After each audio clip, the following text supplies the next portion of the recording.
Halo teman-teman, salam sehat selalu, tetap semangat.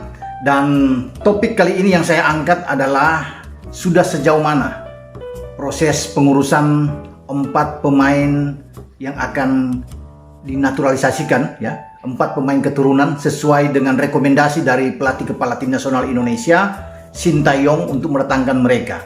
Ya, ini pemain-pemain yang bagus, yang konon ketika kalau mereka datang, ya, untuk memperkuat tim kita. Kebetulan semua adalah pemain bertahan, adalah 3, ya. 1 ada di depan. Tim kita pasti sangat menakutkan. Paling tidak di Asia Tenggara, ya, kita bisa mendapatkan trofi yang kita inginkan. Bahkan mungkin kita bisa bersaing lolos di kualifikasi Piala Asia, misalnya di 2023, atau kualifikasi Piala Dunia di 2026. Nah, inilah persiapan-persiapan ini ke depan yang sedang dibidik, sedang disusun, sedang digodok oleh PSSI dan juga Sintayong. Salah satu exco dari PSSI, Mas Hassani Abdul Ghani, ditugaskan khusus untuk menangani proses naturalisasi dari 4 pemain sesuai keinginan dari Sintayong. Kemarin saya coba mengontak, ya, dengan Mas Hassani dan menanyakan tentang sudah sejauh mana, ya, proses ini dan progres mereka untuk bisa bermain di tim nasional. Ada 2 pemain namanya dikatakan sudah di atas 70% bahkan pengurusan surat-surat mereka, ya. Ini terutama Jordi Amat, pemain belakang berusia 29 tahun yang sekarang bermain di divisi 1, ya, di Belgia, Eupen, di KAS Eupen, ya.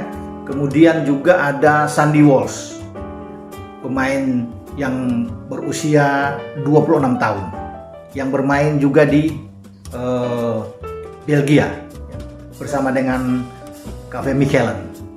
Ini yang kita akan tunggu, ya, sejauh mana mereka begitu cepat surat-suratnya selesai, beres, dan datang ke Indonesia untuk bermain dengan tim nasional. Sementara 2 lainnya, Ragnar Oratmangun yang bermain di Go Ahead Eagles, ya, di Eredivisie di Belanda, sedang juga dijajaki, sedang ditunggu dokumen-dokumen mereka, akan diperiksa, akan dilihat, ya. Kemudian mereka akan datang untuk bisa bermain di tim nasional. Satu lagi, Mads Hilgers, ya, pemain belakang, ya, pemain back tengah dan masih muda. Saya pikir masih 20 tahun. Ini aset kita kalau memang dia pas, cocok, dan kemudian semua surat-surat beres bermain. Kebetulan kita butuh memang back tengah yang tangguh karena di Piala AFF kemarin, ya, F20, kita itu kebobolan sampai 13 gol kalau tidak salah, ya.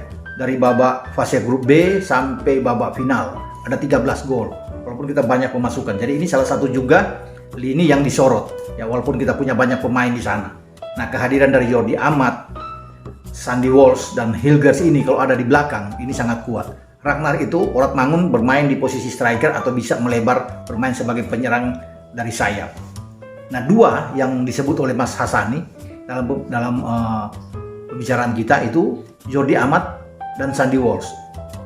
Sandy Walsh ini bisa bermain sebagai bek kanan, namun bisa juga bermain sebagai bek tengah. Jadi ada 2 posisi bagi Sandy Walsh ini untuk bisa bermain. Jadi menguntungkan. Jadi kita udah sangat banyak pemain belakang. Bagus. Opsi bagi Sintayong ini enak kalau Sandy dan Jordi ini ada. Karena sebelumnya kita tahu bersama kan kita punya Elkan Bagot, punya Dewangga, punya Rizky Ridho, punya Fakhrudin. Jadi banyak kita punya pemain untuk di belakang. Jadi akan semakin kuat kalau kita bisa bertanding di SEA Games. Paling tidak selain anak-anak U23 ada 1-2 pemain juga senior yang bisa diselipkan. Ini akan lebih bagus, ya.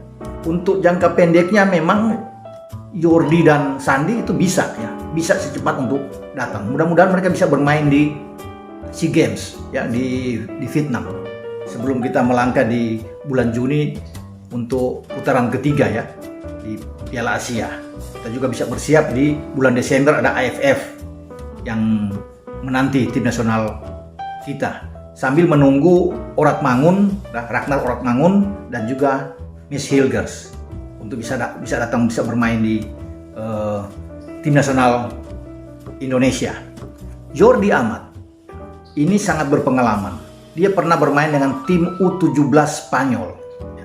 2009 kalau tidak salah itu Spanyol melenggang sampai ke semifinal dan hanya kalah dari Nigeria, ya, tuan rumah Nigeria saat itu, dan mereka gagal ke final, hanya memperebutkan posisi ketiga dan keempat. Mereka mengalahkan Kolombia untuk bisa meraih posisi ketiga, dan di sana ada Jordi Amat bermain di jantung pertahanan tim U17 Spanyol. Bahkan dia masih bisa bermain di U20, U21 Spanyol ya, sampai di 2014. Jadi ini syarat pengalaman bagus kalau ada di belakang, ada kepemimpinan. Butuh pemain seperti ini.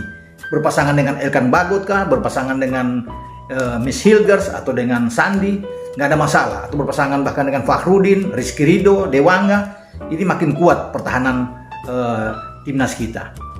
Dia pernah bermain juga di Liga Premier Inggris, ya, 4 musim bersama dengan Swansea. Di antara 2013 sampai 17 ya, kalau tidak salah dengan Swansea ada 52 pertandingan yang dimainkan oleh Jordi Amat. Dia jebolan dari klub Espanyol, pernah bermain di Rayo Vallecano. Ini bagus-bagus tim-tim yang ada di La Liga ya. Sebelum dipinjamkan juga dari Swansea dia di Real Betis, balik lagi ke Rayo. Sebelum akhirnya dia berlabuh ke AS Eupen di Belgia. Kalau Jordi datang, ini top ya, bagi Jordi. Dia itu masih ada darah Makassar kalau tidak salah ya, dari neneknya dan dari orang tua, mungkin orang tua perempuan tuh pokoknya ada darah Makassar, Jordi Amat ini. Jadi oke lah pemilihan pemain belakang yang bagus, walaupun memang sudah 29 tahun, tapi masih sangat diandalkan di belakang. Agak tenang ya pertahanan kita, terutama kiper muda kita yang lagi bagus, Nadeo, yang akan bermain di bawah Mister. Sandy Walsh bermain di 2 posisi, saya katakan, di kanan dan bisa ke bek tengah. Kalau kosong dia akan bisa masuk ke bek tengah. Ini menguntungkan. Kalau memang sementara baru 2 itu, dia bisa berduet dengan Jordi Amat. Sandy Walsh ini. Di kanan tetap ada Asnawi Mangku Alam, di kiri ada Pratama Arhan. Ini memang top punya. Bagus sekali kalau ada pasangan 2 pemain ini. Sambil menunggu Ratna Oramangun dan juga dengan Miss Hilgers. Ratna Oramangun ini masih 23 tahun, ini berdarah Maluku, dia bisa bermain di depan, ya, Go Ahead Eagles di Eredivisie dan bisa juga melebar ke kanan. Jadi kalau Sintayong itu bermain dengan 4-2-3-1, ya, kalau ada 4-4 ini misalnya datang lalu bermain di Piala AFF bulan Desember 2022 ini, itu kuat dengan Ragnar ada di depan, kemudian di belakang itu selain Nadeo, ya, kalau 4 sudah ada, Sandy Walsh akan bermain di kanan, Miss Hilgers dan juga Jordi sebagai bek tengah, di kiri Pratama Arhan. Nah, Asnawi Mangku Alam kemana? Bisa aja dia didorong untuk bermain sebagai gelandang bertahan. Gelandang bertahan bersama dengan Rahmat Irianto. Ini sudah oke. Dengan 4-2-3-1. 3 di depan itu Witan di kanan, Egy di kiri, dengan Ricky Kambuaya berada sebagai di gelandang serang. Ya. Di belakang dari Ragnar Oramangun. Ini sudah merupakan kekuatan terbaik dan pasti Thailand, Vietnam, juga Malaysia, Singapura akan takut ketika keempat pemain ini ada. Apalagi kalau Mark Klok juga dipanggil untuk bermain di posisi gelandang, ini kita lebih mantap. Jadi saya katakan baru sementara itu baru 2 dulu ini yang main. Ya, ada Sandy Walsh dan juga dengan Jordi Amat. Semoga ini akan lancar-lancar aja urusan ke depan sambil menunggu Hilgers dan juga Oramangun. Hilgers ini adalah masih berdarah Manado.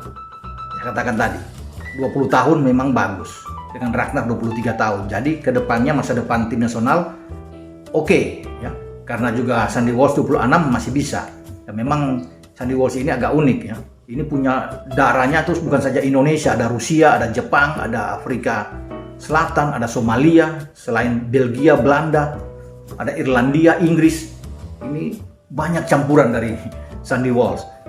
Kita akan lihat nantinya kalau dia ada, sudah beres semua pengurusannya dan mereka ada di Indonesia, kita akan memperlihatkan sebuah kekuatan besar yang ada di Asia Tenggara dan pasti semua tim akan berhitung.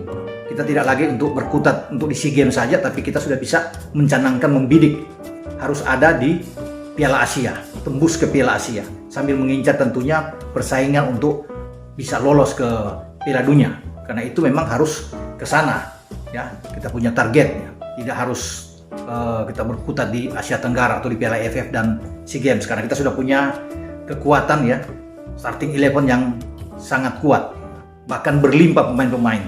Opsi bagi Sintayong sangat banyak untuk menyusun tim kalau 4 pemain keturunan ini bisa mendarat. Paling tidak saya katakan itu 2, sesuai dengan apa yang dikatakan oleh Mas Hassani. 2 dulu yang didatangkan sambil 2 ini menyusul. Bisa aja mungkin pengurusannya mereka bisa bermain nanti di bulan Desember. Tapi di SEA Games paling tidak atau Piala Asia di bulan Juni, Sandi dan Jordi sudah bisa ikut bermain bersama dengan tim nasional. Kita nantikan ya 4 pemain keturunan ini untuk mendarat di Indonesia dan bermain dengan tim Garuda atau tim nasional Indonesia di bawah Sintayong.